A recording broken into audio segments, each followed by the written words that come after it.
കള്ളപ്പണം വെളുപ്പിക്കൽ കേസിൽ ജാമ്യം ലഭിച്ച ഹേമന്ത് സോറൻ ജാർഖണ്ഡ് മുഖ്യമന്ത്രി സ്ഥാനത്ത് തിരിച്ചെത്തും. ഇന്ന് ചേർന്ന നിയമസഭാ കക്ഷി യോഗത്തിലാണ് തീരുമാനം. നിലവിലെ മുഖ്യമന്ത്രി ചെമ്പൈ സോറൻ ഉടൻ സ്ഥാനമൊഴി.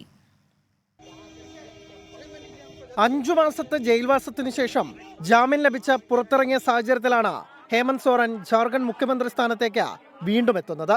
റാഞ്ചിയിൽ ചേർന്ന നിയമസഭാ കക്ഷി യോഗത്തിലാണ് ഹേമന്ത് സോറൻ മുഖ്യമന്ത്രിയാകണമെന്ന തീരുമാനം.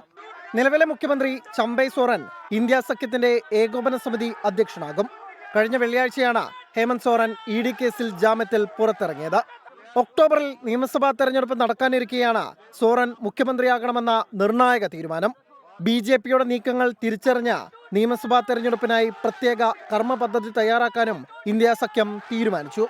ഭൂമി അഴിമതി കേസിൽ ജനുവരി 31 രാത്രിയാണ് എൻഫോഴ്സ്മെന്റ് ഡയറക്ടറേറ്റ് ഹേമന്ത് സോറനെ അറസ്റ്റ് ചെയ്തത്.